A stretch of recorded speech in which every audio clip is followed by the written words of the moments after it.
Okay, this is Robert W. Lester talking to Wolfwing 1. Hi there, Wolfwing. Hi. Right, I thought I'd discuss with you today cults, religious cults, and how we feel about particular cult beliefs. Do you consider there to be a difference between a religion and a cult?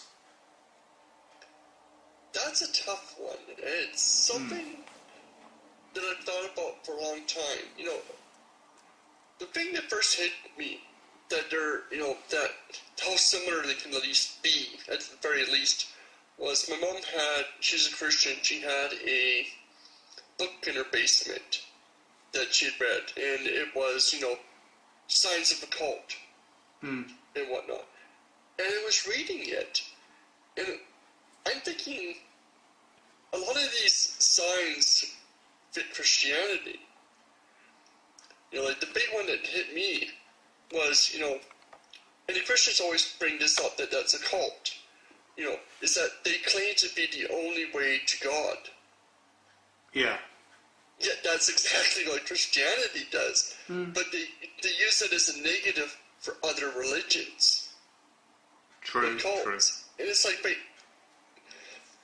some of them are a little bit looser, have to give all your money and stuff to them. Tithing isn't quite giving all your money, but it's sort of a lesser version, I think.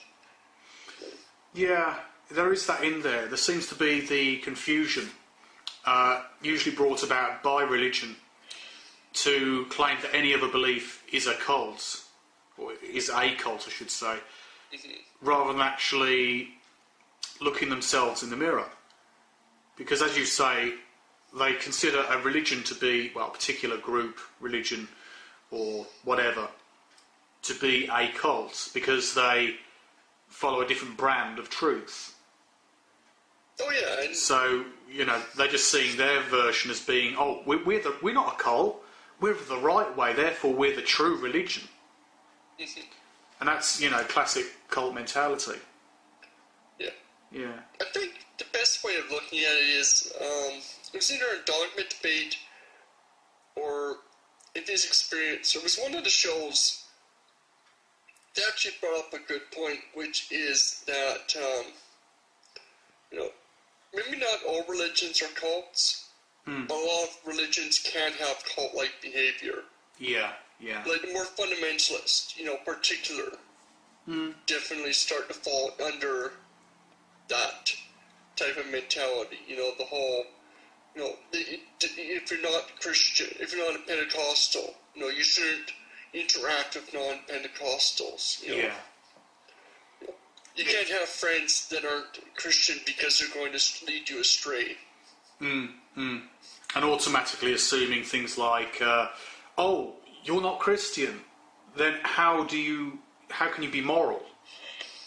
Yeah. But there's also a lot of good Christians, Loyola, a lot of people I like. So I wouldn't put them in the category of cult. So I guess that's a good way of putting it, that some religious groups are cult-ish at the very least. Yeah. And not all religious people and groups are cults.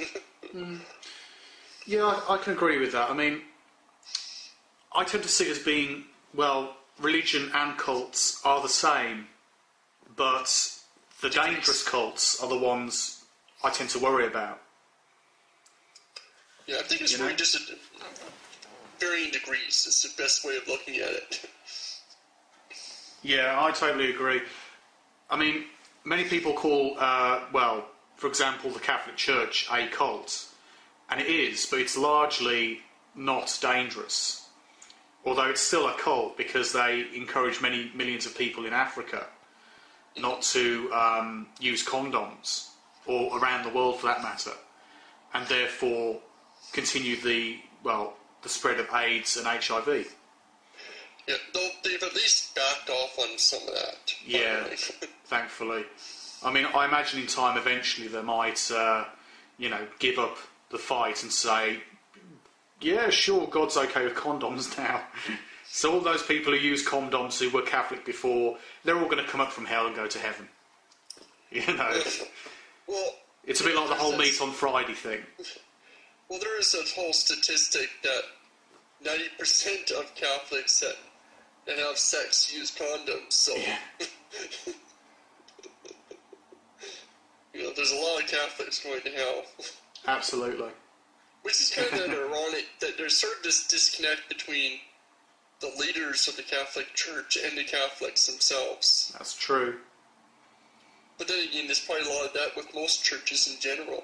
I think so. Apart from the most fundamentalist ones, probably not, but definitely the larger organisations, Catholic Church, Church of England, and many other religions around the world, they're bound to have that where people are more and more liberal as they, are not, well, not like the ridiculously conservative leadership. Yeah. I mean, in the end, if you take the idea of a cult to the extreme, anything can be a cult. Anything can be cultic or cult-like. But where's that tipping point? It's sort of like that. Yeah, because you got that problem of diluting it too much. It's a lot like, where a lot of religious people try to call atheism or evolutionism a religion. And they dilute it to the point where it has no longer any meaning. That's true. That's true. Because, being a gamer becomes a religion. Being a Sox fan is a religion by their level of, Yeah. by that definition. Yeah. It is pretty weak. I mean, obviously you just mentioned the point there about, like, atheism. And trying to say, atheism's a religion.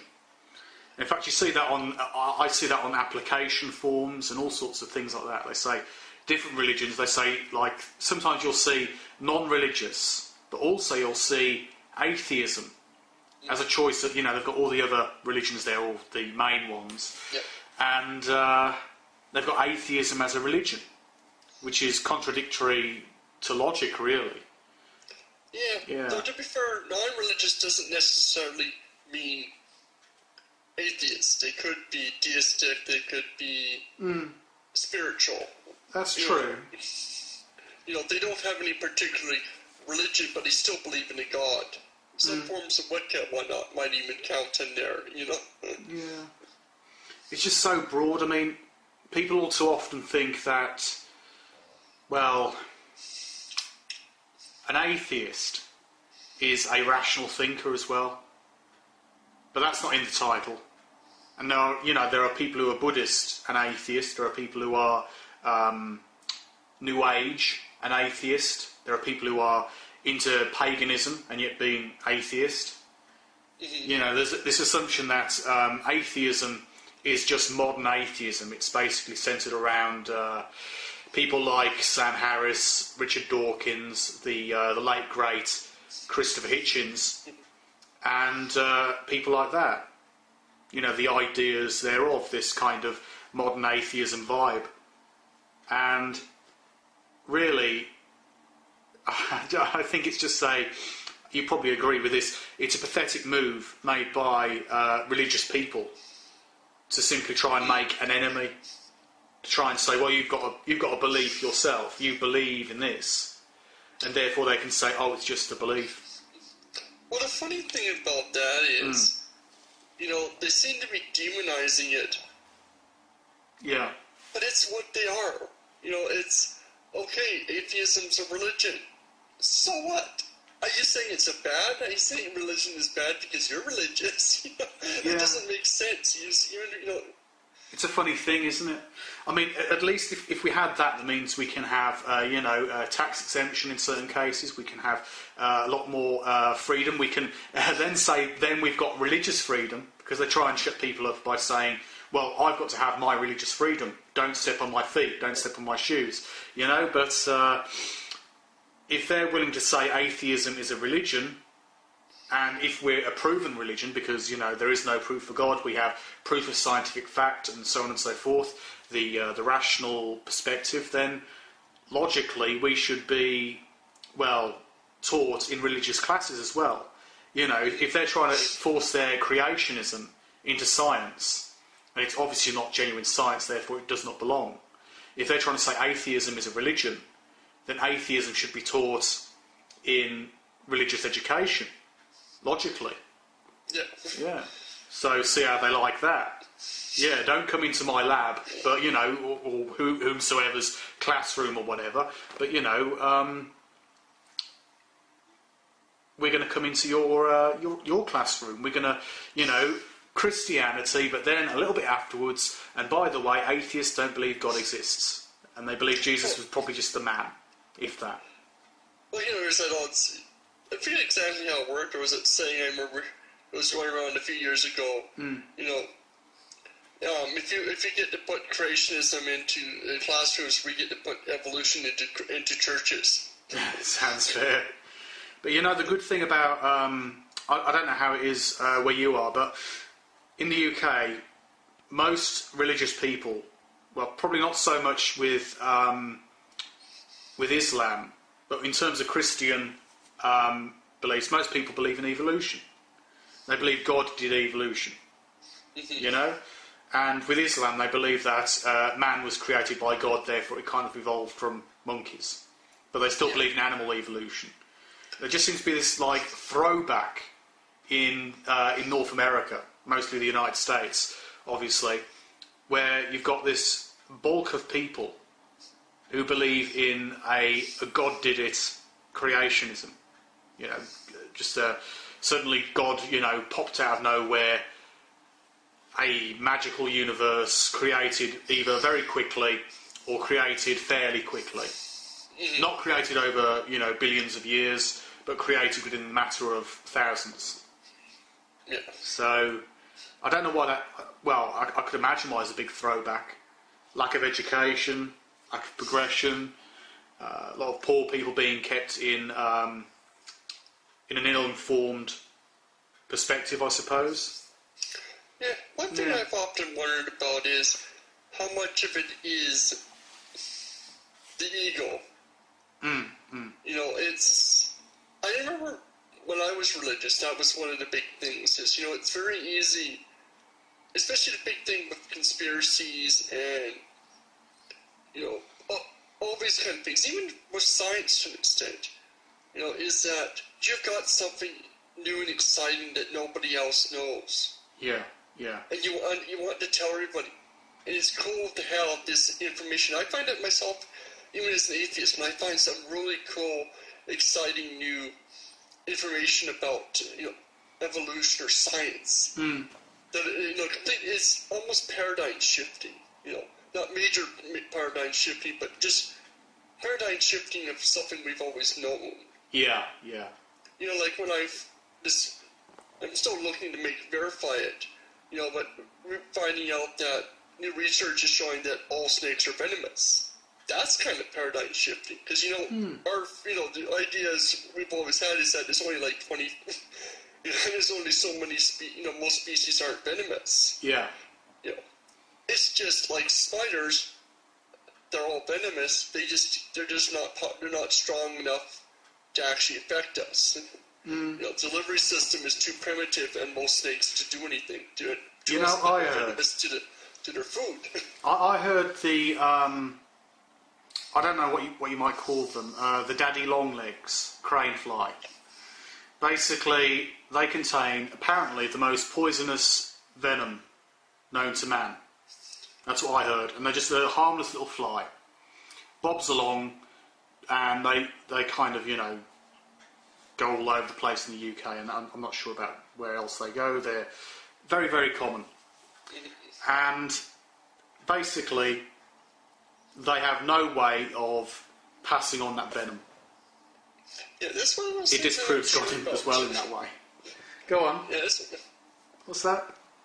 I'm not sure about that. I've heard some people say it's urban myth, other people have said it's true, so it's one of those things I'm not quite sure about. Yeah. I know of snakes like the garter snake. it's a couple of things. It's they're basically all they're doing is gnawing on the skin, and you really have to try hard to even get it in. It's not injecting it; it's just pushing it into the skin. So it needs to get into the blood to even have an effect, and the saliva helps dilute it too. Which is the problem with other more known venomous snakes is. The venom is diluted and it's a backfitting, so, chances of actually getting it, injecting are slow, or slim. Yeah. But I mean, that's just the kind of thing I love. It's exciting, it's something that if true, and it seems to be as best as I can tell, it's paradigm shifting. It's, but that's the thing with a lot of religious people, I think, is, they know about Jesus, they know about the rapture. They know that everybody else thinks evolution is true. They know that creationism is true, and it's that kind of feeling of having some secret knowledge and wanting to impart it. Oh yeah, I've had it with people who not only claim to have a belief in God and Jesus, but they believe that they have felt God and Jesus. They've gone along to spiritual faith healing, and they've gone there, they've had someone do a little prayer, and they've kind of, I don't know, felt weird.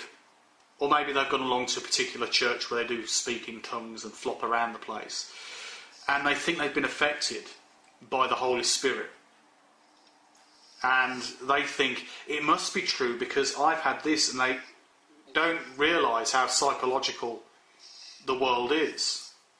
Oh yeah. And, one of the things I've learned, over my years is that you can get those same experiences elsewhere. Oh, yeah, totally. Like that dream I've talked about before, that big dream growing up. Yeah. That's probably the closest thing I've ever had to a religious experience. Mm-hmm. And I attributed that to a Greek god. I don't think most Christians are going to accept that kind of a story, but no. But there's something that to me is more real than any experience I ever had as a Christian. Mm-hmm. And I realized it was just, it's your emotions, it's your thinking, it's how you're, I get, music that many Christians would consider blasphemous. I get, or not necessarily blasphemous, but bad. I get those strong feelings. Mm. Watching a good movie gets me those feelings. So I can see that, it's not God. And the only reason they think it's God is because that's what they've been told it is. Yeah. That feeling you get. I'm feeling something amazing. It's got to be something divine because I'm told that it must be this. Yeah. And you're right what you say. You can get these different experiences at different places. Whether it's in say a Pentecostalist church, a particular evangelical group, a particular meditation class, or whatever.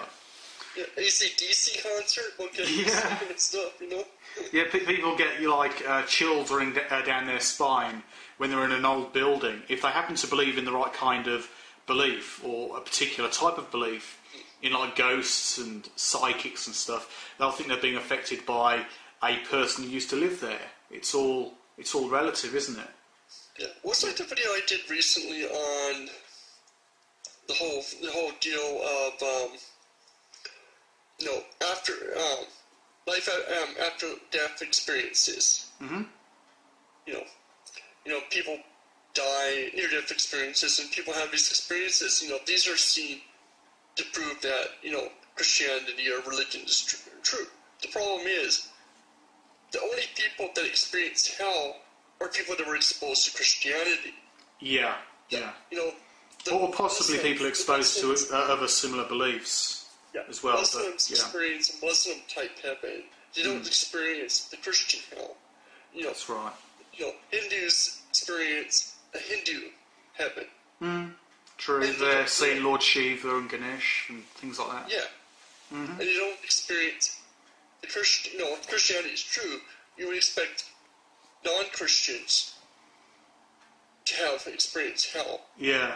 But the only people that, as far as I know, that have experienced the Christian hell were Christians or atheists that were, that That's had those right. doubts. Am I going to hell or whatnot? It's not. Yeah. It's not. We don't have Muslims experiencing the Christian hell. Unless they've converted to Islam, perhaps. Yeah. Like they've got doubts. I'm a Muslim. I've got doubts. Oh dear.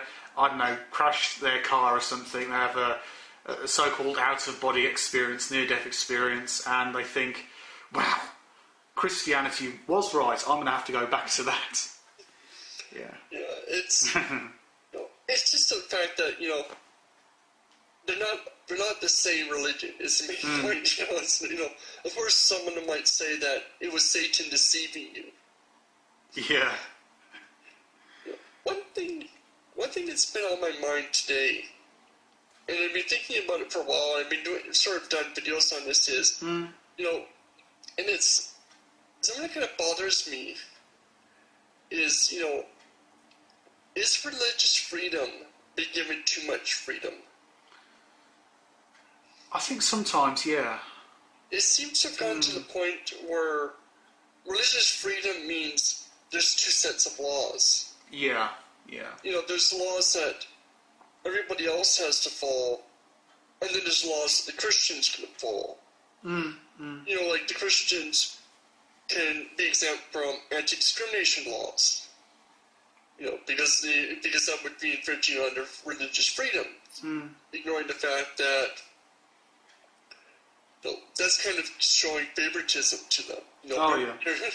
There was a man who I've spoken to a couple of times. He's a Christian evangelical, very much a strong believer in the Bible being literally true, who used to live in a city that I used to live in. I used to live in Birmingham, in the West Midlands, UK, and I've now moved from there, but that's a different story. And he was basically taken to court by a particular person because of him, preaching about homosexuality being wrong, because it says in the Bible. He got off the case, however, because of religious freedom, because he was quoting from the book, so religious freedom again, and because he was autistic. So because he was, not mentally sociable, not socially, balanced, I would say, as well as not being fully mentally balanced from what I understand from the other details. And of course, because of religious freedom, he got off, and now he still does the same thing in the city centre, saying things like, if people will ask him, what do you think of homosexuality? It's wrong, it's evil, and it will send people to hell. It says in the Bible. Yeah, my feeling is if you disagree with the law, and you feel that as X, you should be exempt, well then what I feel is, you change the law. You don't try to become exempt from it. Because being exempt from it isn't fair to everyone else. I don't like this thing where you get... I've considered doing some kind of response to it. You go to a particular, town centre, city centre, you get people giving out leaflets. I don't mind that, I just avoid them. I don't care if you want to, tell me the good news. I've heard the good news, and the good news is that God doesn't exist. But basically, I don't like these people who preach. They're there with their Bible saying, you've got to believe, or you've got to believe, otherwise you're going to go to the pits of hell, or something like that. My response would be leaflets, a blank piece of paper, saying, make up your own mind. Yes. Free thinker, here's a leaflet, and it says, make up your own mind, or fill in this space. Well, I like what that one kid did in that one school in the States where, the Christians were handing out pamphlets and the Bibles and whatnot. Yeah. So under fair use, she got them to hand out Wiccan's books. Oh. Yeah, why not? You have to do it. Yeah. And there was protest, but it's fair as fair. They can't show favoritism. Yeah, it's true. It's like they've said about creationism. If they want creationism, in the classrooms. Why a particular brand of young earth creationism? Why not a particular brand of Muslim creationism? There are many kinds of Christian creationism, Hindu creationism, or whatever. You know, if they want creationism in the classroom, it can't just be one particular group, because otherwise that's being prejudicial towards all the other religions. So teach them all. Not in the science class, hopefully, but preferably in religious education. But still, people will try and get their beliefs in the wrong class. Yeah, I guess my concern just is that, you know, it feels like it's, you know, showing a lot of favoritism to religion. It seems to be showing that, you know, some beliefs are more important than other beliefs. Mm-hmm. Now, like, I've used this example many times before.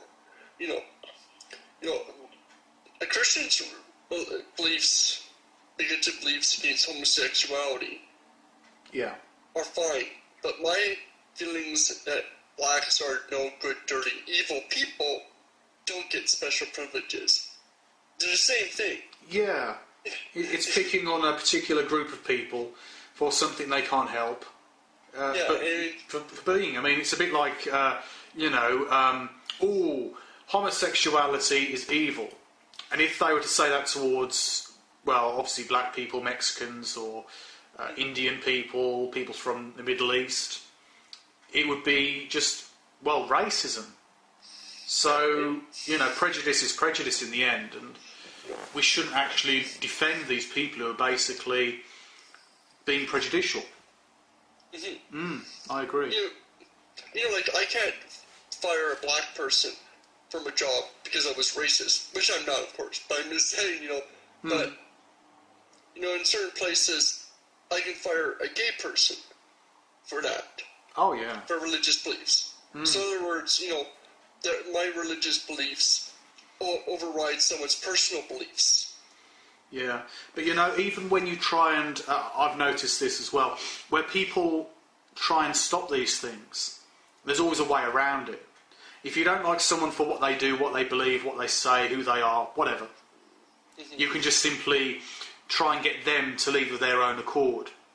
And of course, you know, bullying in the workplace is a, you know, prime example where people will be willing to use underhanded tactics, to get people out of the workplace because they don't like the fact that they are, you know, whether Muslim, whether they're black, gay, or whatever. They just don't like what they are, what they do, how they feel, and they are afraid of it, so they decide to use, well, as I say, underhanded techniques. Yeah.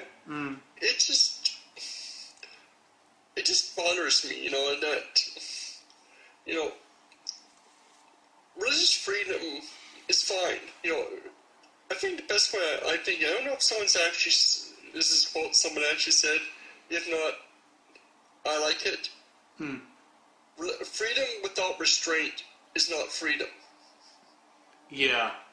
You know, you know, true freedom would mean we could steal, kill, murder, whatever we wanted, and not be arrested.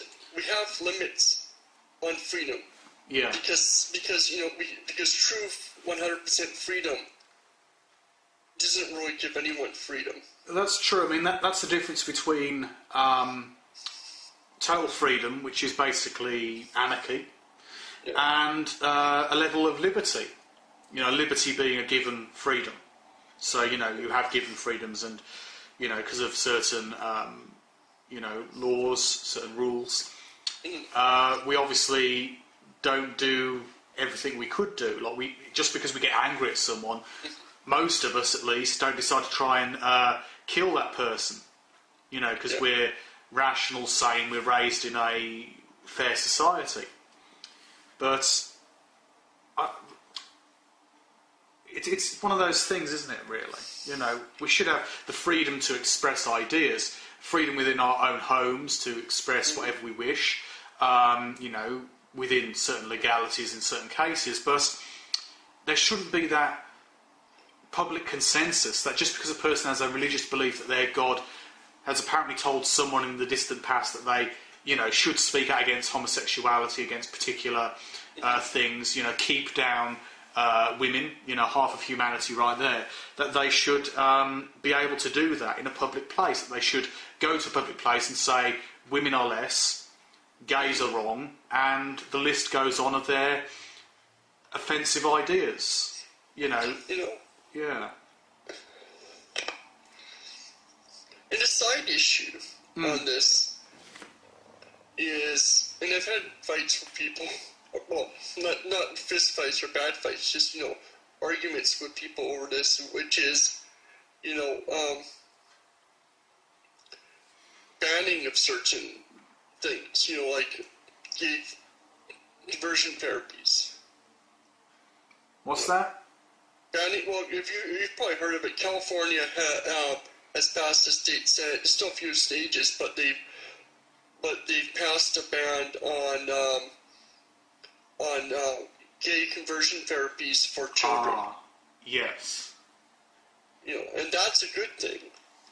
But people argue that that's infringing on people's rights. And what I came up with myself is, you have a right to want to be cured. If you're gay and you want to be cured, fine. The problem is not you. It's these groups that are giving false advertising, stuff that is shown to be false. Yeah. That the entire medical community is saying, no, these don't work. They're dangerous, they kill, they shouldn't be allowed. And I think that should be passed with a lot of things, homeopathy, alternative medicine. We need to, they need to get... I don't mind them so much, but I think they should not be able to use the language. Like, alternative medicine. They should have to call themselves alternative to medicine. Because, or just non-medicine. Quack medicine, perhaps, would be a better term. Just quackery, full stop. Of course, you've had that problem in Europe, where they can, they'll sue for you attacking them. And you have to prove that they don't work, or you lose your money. And many people have been... That's easy enough, isn't it? I mean, like with homeopathy, I've watched some videos by, of interviews with James Randi, like talks he's done, and he's eaten like 20 sleeping tablets, homeopathic sleeping tablets. The only active chemical in there, the only thing which could actually have an effect upon the human body in any way, shape or form, is caffeine in a sleeping tablet. And he goes to loads of these talks all around the United States and beyond. Goes to Germany and other places, and he has loads of these sleeping tablets, and they're completely useless. They wouldn't put anyone to sleep. Yeah. So it's quite easy, really. But I agree that they shouldn't have the same sort of prestige. There seems to be this thing like a person goes to a homeopath or another alternative therapist, and it's almost like people treat them like they're an actual medical professional when they're anything but. So, yeah. I just don't think these things should be regulated or possibly banned. I mean, it's, people have a right to look for these things, but I don't think you have a right to sell something that is dangerous, that is false. I agree. Go back to Harry Houdini. Yes. Who was exposing mediums, and in some places it's actually illegal to be a medium. Yeah. Because you're a fraud. You're not actually speaking to the dead, so you can go to jail. And I think that's what we need to bring back is, searching for things is fine, but when you're making claims and that you can cure something that can't be cured, or not the way you're offering it, you're doing something beyond that. You're making a claim that costs lives or does damage. Totally agree. You know, conversion therapies leave lasting scars. Oh yeah. Even the A great many suicides as well in the long term. Yeah, if he doesn't, they live long. They live their entire life with these scars, even if they, later break from it. Yeah, I try and imagine. I mean, with people who are, in terms of their own sexuality, very repressed and everything else, the rate of, depression, alcoholism, drug abuse, suicides, and everything else goes up massively. Mm-hmm. I'm thinking, surely looking at Christians, some of these people who do believe that you should, stop people from living their lives in a particular way. It should be, is it really worth it? You swap one thing, a person born in a particular way, they have feelings towards their own gender. Should they be basically, repressed, and then they're going to commit suicide perhaps in some cases, probably many cases, and then they're going to go to hell anyway according to your belief. Maybe it's better that let people learn on their own. If their belief is true, their religious belief, surely they will come around. Live and let live, where's that gone? Christians say it all the time, but never really practice it, in most cases anyway. Yeah, and it's sort of, not to mention a lot of the dealings with gays, abortion, a lot of these things that are hot topics. I forget, was it you or someone pointed out that, that in the UK they're trying to ban gay marriage. They want to stop gay marriage. Well, they have. They argue that it's religious freedom. That if religious freedom is being infringed upon in gay marriage, but what they're really doing is infringing upon the churches and religions that want to marry gays. Yeah, I mean, I don't see a connection. I mean, I see it as being like, if you want to get married, you go along to a sort of reception, I can't remember what they're called, a place where they would go and basically, registrars, basically, to, get your marriage papers and sorted out. The church comes in afterwards. So basically, it's the state first, the church or temple or mosque after. That's the way it should be. I mean, religion saying you can't have gay marriage is pathetic. If you don't want gay marriage in their churches, they can just say, fine, we won't have gay marriage in this church because we don't believe in gay marriage. But that person and those people should be able to go to a registrar's office and, obviously organising for that and get a secular marriage. And if they wish, have a particular representative, or if there's a local church which allows and agrees with homosexual marriage, or whichever particular type of marriage, whatever. If they agree with that, then they can either have the ceremony at the registrars or at the church itself. It should not be a question of, in Britain, with the Church of England saying, we'll do blessings, we'll allow blessings of gay couples, but we will not allow gay marriage. There's no real difference at all. Well, I think one of the other biggest problems is that Christians have created this lie that, marriage is inherently religious. Yeah, I disagree with that. I mean, obviously, I presume you do to a degree as well. It just seems to be that they try and claim it as being theirs, especially Christians, because they're obviously, in the Western world, they're the majority belief, or at least they seem to be. Yeah. I'm sure many of the, like you mentioned about Catholics, most Catholics use condoms, many Christians don't go to church, etc. But they try and say, well, I've heard this one over and over. Not only marriage being a religious union, but marriage being a Christian tradition. Christian marriage and this type of thing. You know, as if you haven't got the church involved, it's not really marriage. You know, they're a bit funny about things like that. Which is funny when you realise that the Catholic Church wasn't even involved with marriage the first 400 to 600 years, some odd years. Yeah. You know, it wasn't even they weren't involved. You know, even when they started to be involved, it was minor. It wasn't until 1800 AD or so when they actually started to be completely involved with it. You know, and we don't ban Wiccan marriages. We don't ban Muslim marriages. Absolutely. And, you know, logically, I mean, wouldn't they prefer to have gay Christians rather than, like, well, say, for example, heathen marriages, you know? So, logically, they shouldn't block it.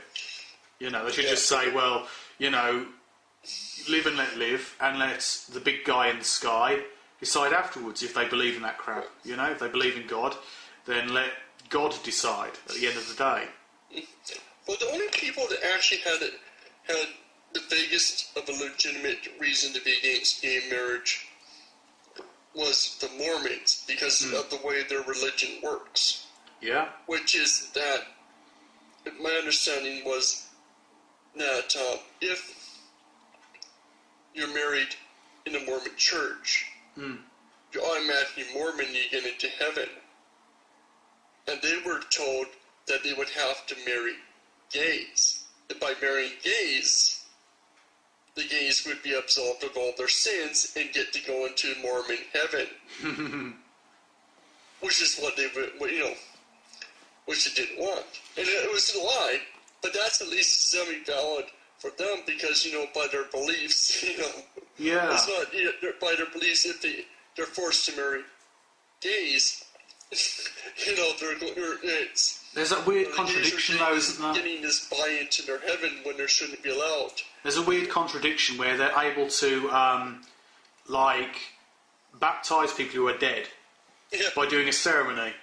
So a person who didn't believe in it, or they could have been, you know, people who are gay as well, like particular historical characters, politicians, whomsoever they wish to have in heaven, I guess. They must have a long list of people, you know, like, you know, all these census reports they've managed to get a hold of going back in the years, and they think, right, we'll do this guy, this guy, this guy, and there's, like, you know, all these people.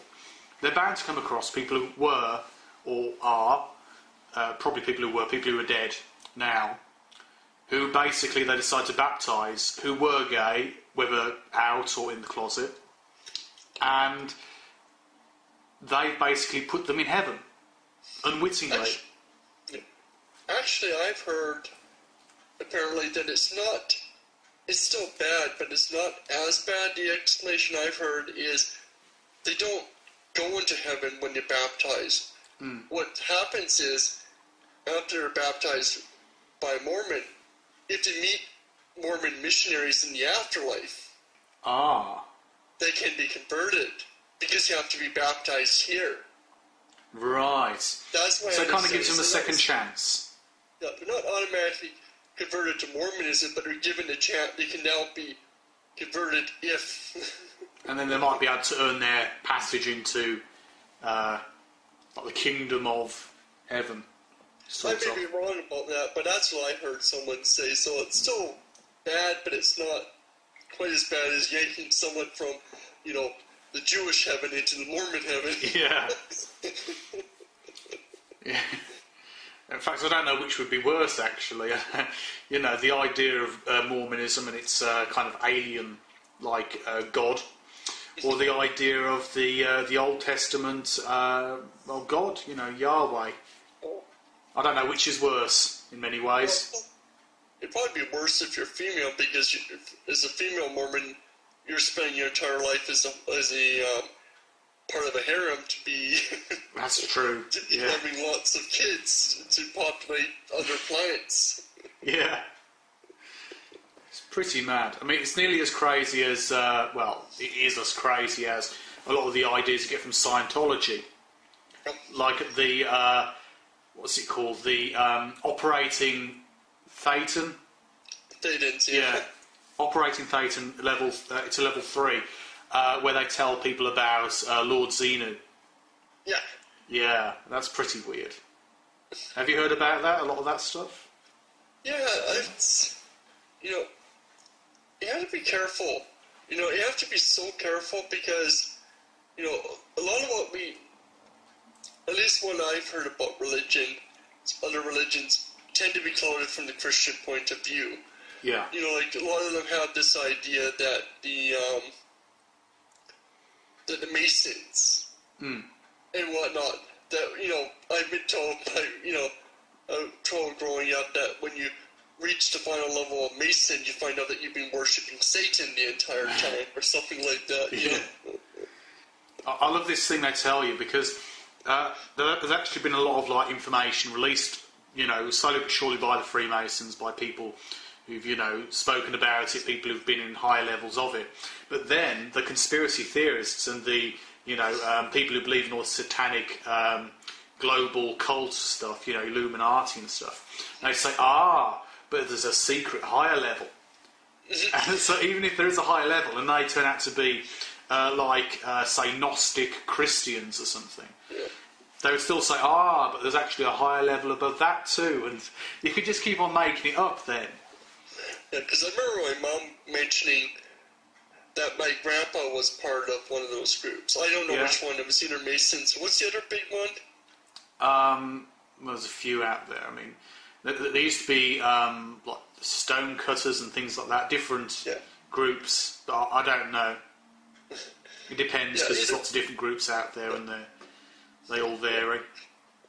He never had enough money to actually rise in the group, so he couldn't buy the higher ranks. So, but she was saying that if he got higher, he would have found out that it was Satan or something like that. Well, the way I see it, I mean, it seems to be the case with the Freemasons. When the Knights and all those orders became more diminished, became more the establishment of nations. With the people in certain ranks and positions. It seems like the Freemasonic orders, whether literally Freemasonry or other similar systems, they simply became the establishment within nations. They integrated into that as sort of part of the system. Rather than being these men who were fighting crusades, they became the men who were orchestrating and being part of the system. Not in sort of New World Order kind of way, but just they integrated, rather than actually being the soldiers. They became the leaders. Yeah. Yeah. It's almost a bit like what happened with the Jews. They were ostracized and pushed to the outer sides. And they couldn't do most jobs. That's right. So many of them became bankers because that was the only thing they could do. That's right, because as you're probably aware, the Christians were told to to deal in money was a bad thing. They were told about the story of the moneylenders, the temple, these moneylenders, which is a whole different story there because they actually got that wrong in Christianity. That's a different story. But they were told to have, to possess wealth, to lend money, and all that kind of stuff was sinful. So, being non-Christian, of course, the Jewish people, despite their persecution over the course of centuries, they believed something to the effect of 500,000 Jews were killed in the Middle Ages, probably more, I'm not sure, but in Britain, France, Germany, elsewhere. And there are many other persecutions. Sometimes they had to wear particular clothing. They weren't allowed to, frequent certain areas and things like that. But even so, they were able to do that job because the Christians couldn't. Yeah, they were sort of pushed to basically their version of the slums. Yeah, the ghetto, basically. Yeah. And, the story with the moneylenders from the Bible, I don't know if you've heard this, you probably have.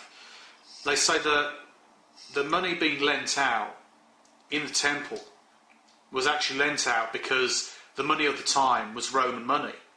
Yeah. With a picture of Caesar. And Caesar was considered to be God. whichever Caesar was in power at the time. And therefore you'd end with money lenders who would basically give you these money to give to the temple. Because to take money into the temple of another god is to have another god before Yahweh. Yeah. Actually, they were money changers. Basically, they were exchangers. That's right. But the Christians obviously misunderstood that, and it was obviously poorly translated, I suppose, as a story. Yeah. It makes Jesus seem like an asshole, really.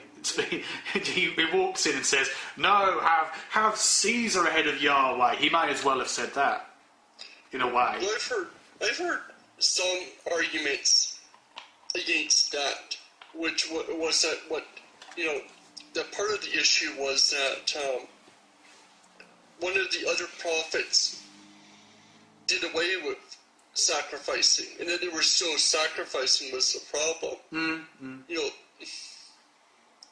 Because it's one of the prophets in the Old Testament, the person who told me this was correct, that said that sacrificing of animals was no longer to be done. Yeah, I've heard that. It's a bit like the whole offerings thing. I can't remember the fullness of it. I'm not very good at my Old Testament or at the New Testament, for that matter. I try and avoid religion when I can, but I just pick up a lot watching, Atheist Experience and other good shows, and I've read a lot of books on it. Bart Ehrham's pretty good for that kind of stuff too. Yeah, it's good. It's good. Actually, one of the plug for here, but really good book I read that I enjoyed and found rather fascinating is called, ironically enough, The Good Book. The Good Book. Who wrote that? Yeah. David Plotz. David Plotz, The Good Book. I believe he's a Jew. Basically what he did was he read the Jewish Bible. Yeah. Like basically the one that's similar to our Old Testament, but just a few books missing. Yeah. And he read through the entire thing. He heard the stories, but never actually read the Bible from beginning to end. And so he read the Jewish Bible from beginning to end, and then wrote down his immediate thoughts as he read each part. Yeah. It is an interesting him looking at the Bible and seeing, Samson's always been treated as this great hero. He's a complete and utter idiot, I'm sorry, but, how many times does he fall for Delilah and other things? Like, he's not this hero. He was a jerk. He was a prick. He was abusive. He was, Yeah, there are a lot of, obviously the excuse from the religious is, it's got meaning in there. It's, it's parables and, other times they say, oh no, this part here, this is literal. But that part, that's symbolic. Yeah. The funny thing about it is, though, especially with the fundamentalists. Oh yeah. They take the literal parts as parables, and the parable parts as literal. Yeah. What's with that? Like I'm pretty sure Genesis back then was considered literal because that was what they understood their history as. Whereas parts like Job and Jonah were more likely plays they take as literal events. Yeah. It's pretty bizarre. I mean, with Genesis, you've got, basically the creation of man twice, really. And they go, this is like the same story from two perspectives. Yeah. Who was watching it? Who was watching the creation of man from two perspectives? Okay, it's two accounts of the same story. Well, why are there discrepancies? And in fact, I've heard from people who follow particular elements of Judaism who say that with the first idea of the creation of man and woman, Adam was created, but there was a different woman created, not Eve. And you've probably heard of, I believe it's Lilith. Yeah, Lilith. Yeah, and now she kind of was unruly, did not want to be subservient to Adam, and became a demon. Yeah, she's mentioned in the Bible as a demon at one point. Yes. So it's... But she only gets like one brief paragraph, one verse at best. Yeah. The thing I always find funny about Christianity, particular Christian people, to be entirely fair, is how they say, oh, well, I only need to read one book. It's got everything I need in there. Everything you need to know is in this book. But then they'll start quoting from a book written by a particular Christian thinker. You know, well, everything you need to know is in the book. It's in there. But hang on, you need to buy this book written by a particular evangelical thinker, particular creationist thinker, or whomsoever, because they explain it to you. But if it's literal, surely you should be able to do it without a translator in the way. You know? It's madness. The thing that drives me up the wall, pisses me off more than anything, is when Christians take the Bible out of context. They'll take, like for the rapture, it's amalgamation from Daniel, Revelations, various parts of the Gospel. Yeah. And they combine it together as if it's one cohesive story. But they're books unrelated for about completely different things. Yeah. You know, I know it's more likely that, you know, Daniel was a parable for the Maccabee invasion. You know, the story fits the events that happened during the Maccabee, you know, revolt, whatever. Yeah, I mean, it's all pretty insane. And from what I understand, the people who were following Jesus, disciples and those who followed them, believe that they were in the end time then. Yeah. So, I don't know why people are worrying now, because it's it's delayed already. It's like, the end time is coming any time soon. And then they thought, well, don't mention the day, Yeah. It could come any time soon. I mean, as I see it, for the first couple of centuries at least, Christianity as a whole was pretty similar to the Jehovah's Witnesses. You know, kind of saying end times and then kind of going very quiet about when they... Well, we don't know the date. It's sometime soon. And they've been doing that for the last about 1,800 years. You know, since, like, the earliest times, they were saying it's going to happen, it's going to happen, it's going to happen. Then they sort of went, well, it's going to happen sometime, it's going to happen sometime. With a few occasional peaks, as they said, well, it's going to happen now because this has happened. You know, the year 666, the year 1000, the year 2000, and so on and so forth. You know. Yeah. And you also see it with, one of Paul's books. You know, one of the books he talks about, you know, Jesus is coming soon, and then in the second book somebody else wrote saying that, but these things have to happen first. You know? Because they started to realize that, no, he's not coming back yet, so we have to think of an explanation for why not. A healthy excuse. Yeah.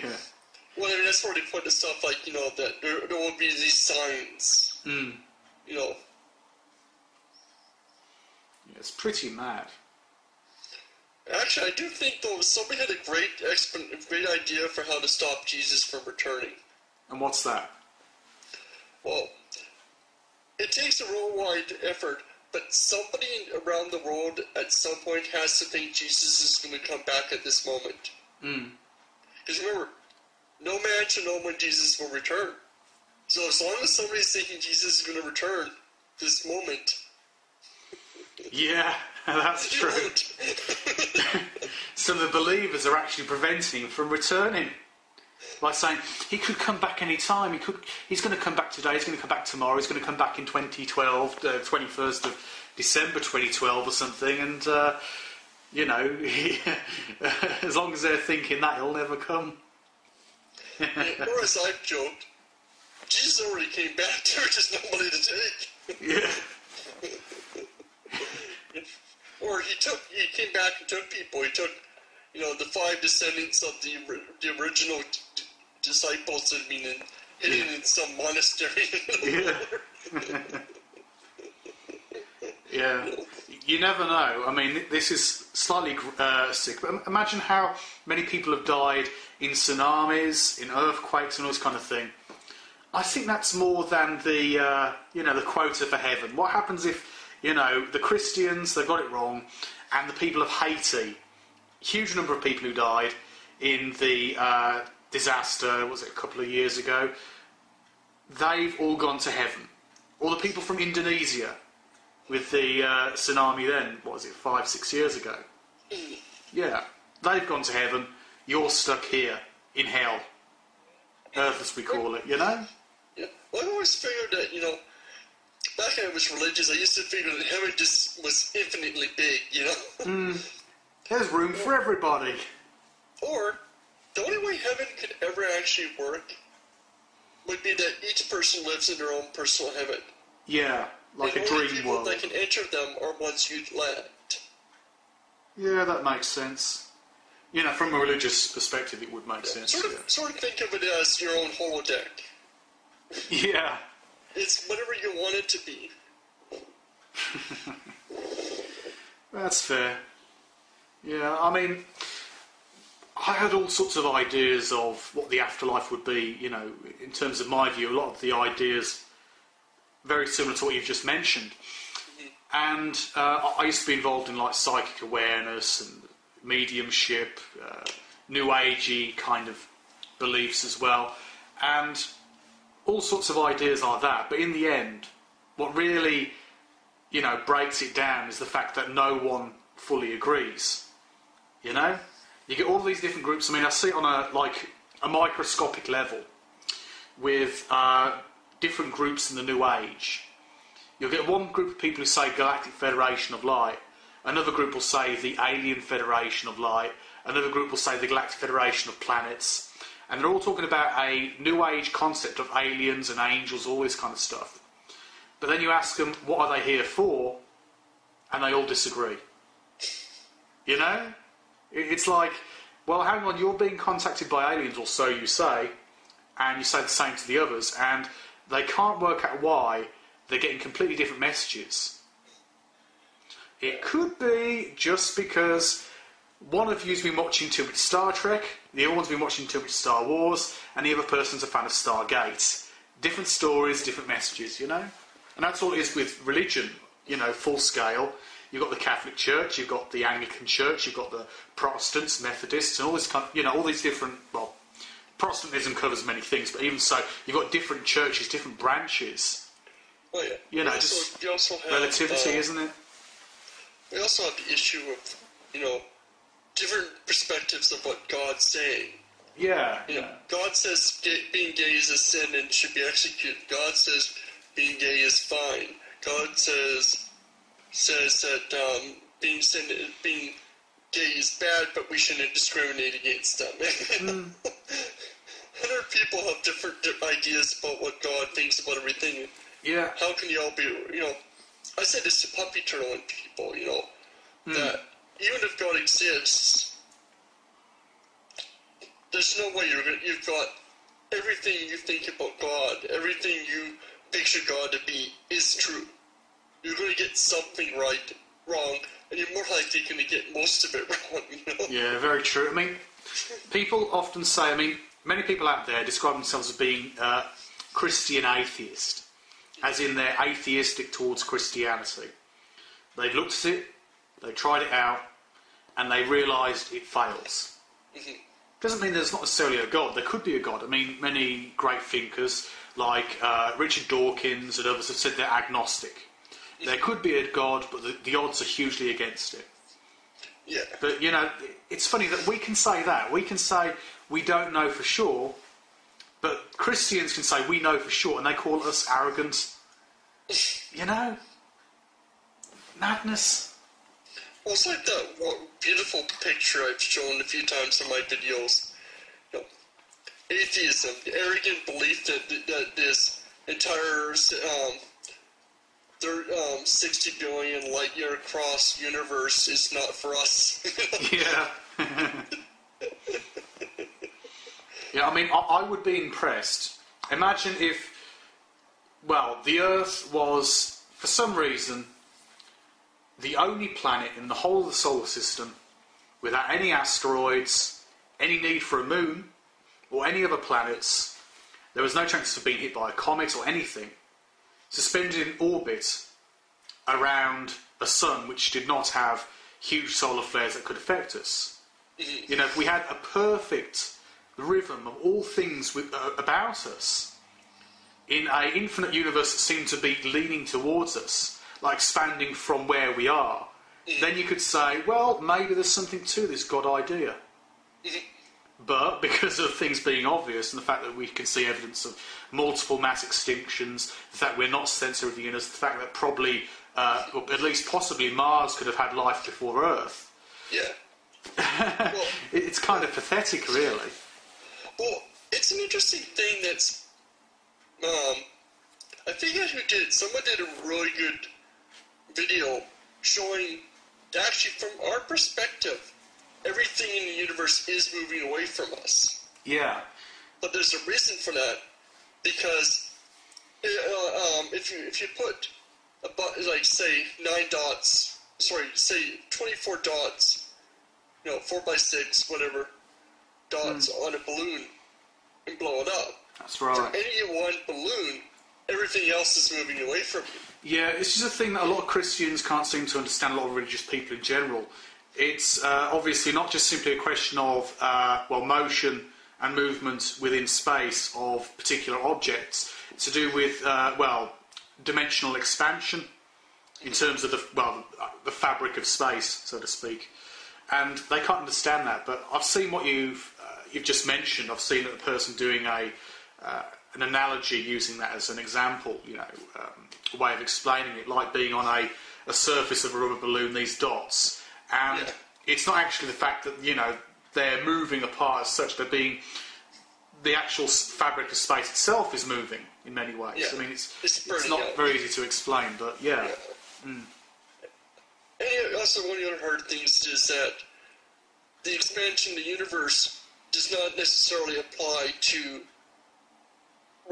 the speed of light, because it's speed of light refers to things within the universe relative to each other. Absolutely. The surface is spread out.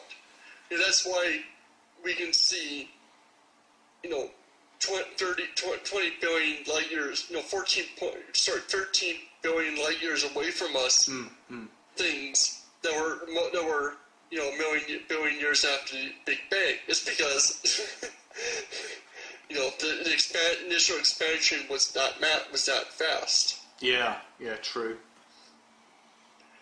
Yeah, I mean, it's pretty remarkable the way the universe works.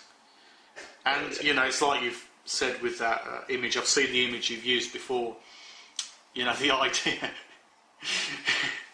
the way religious people are, especially the Christians, but also other religions, that, we are the centre of all things. A vast, infinite universe, probably huge numbers of life forms scattered across the universe to some degree. Well, and we think we're the centre. Life forms in our own solar system. Very possibly. I mean, they're hoping that there could be life on Europa and several other moons. So there was a recent claim that there was bacteria found on Mars. Though they've been speculating that for a while, but they found that by looking over old Viking data. So it's it's a bit skeptical that they just now discovered it. It'd be good to know if we did. Later. I mean, there's a whole idea with Mars. They believe that a large body, probably a very large, let's say a big chunk, like some kind of rogue planetoid or whatever. It basically probably smacked into Mars, or basically vaporised most of its atmosphere, obliterated life on its surface. There's a lot of theories about that, but I don't know the full details. Probably billions of years ago, many billions of years ago. Well, there is a couple of signs, like Mars. They were talking about that last year or a couple of years ago, that there was methane plumes coming up from the surface of Mars. Ah, yes. Which could either be early bacteria, because the byproduct of early bacteria was methane Yeah. or volcanic activity. They couldn't tell for sure, but it is one of the possible signs that there is still bacteria underneath the surface where it would be slightly warmer. Yeah. Not quite War of the Worlds, but it's definitely an interesting sign. Yeah. Yeah. Another one was one of the I believe it's Jupiter. I may be wrong, but one of the moons of Jupiter, or maybe further out, maybe it was Uranus or Neptune. I forget which one.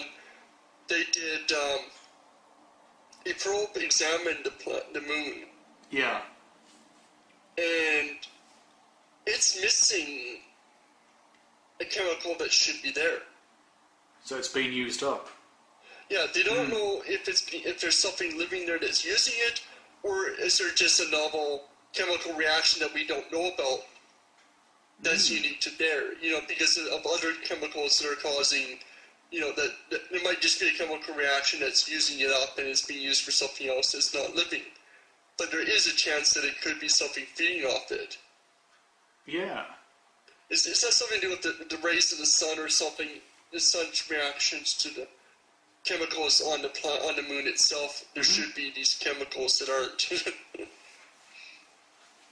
It's definitely interesting. I mean, I don't know about you, but I'd love to live long enough. I don't know if I will. I'd love to live long enough to actually hear if they do find some kind of life on Mars. Confirm it as well. Europa, one of the various, planets or planetoids, moons out there. Be fascinating. Well, at least for a couple years from the big event that I've been waiting for. What's that? We're finally going to be doing the flyby of Pluto in a couple of years. Ah, yes. It's still on our planet, and it's probably nothing exciting, but I've always wanted to. It's the only planet that we never went to, because I was so pissed off when I was growing up that we had probes going to every other planet except Pluto, and they were always going the opposite direction. True. Yeah, I mean, there's quite a few planetoids which have been discovered now. They say there's something like, to the tune of anyway, about 200 planetoids, relatively planet-like. Not necessarily considered to be a planet, obviously, because they only consider the main 8 to now be planets. They've downgraded Pluto to be just a planetoid now. Yeah. Because I think one of the main reasons I heard about that was that if they kept Pluto as a planet, they have to name about 20 or so planets that are, planetoids that are bigger than it. That's right, yeah. Yeah, and several of Jupiter's moons as well, I think. Yeah. One of the things I'm really excited about that's coming up is planetary resources. Yeah? What's that? Wait, did you hear about that? No. James Cameron, Google Head, and a bunch of other people are starting an asteroid mining. Oh. That sounds cool. The plan is within the next few years to set up a satellite telescope to examine near-Earth asteroids and look for a possible viable one that we can mine for water or other resources, and then snag it and bring it in and see about mining it for water, platinum, titanium, and other stuff that's, it's an interesting idea. And hard to, A, rare on Earth, and B, hard to mine, that might be more plentiful on asteroids. There's a lot of the rare minerals on Earth came from asteroids.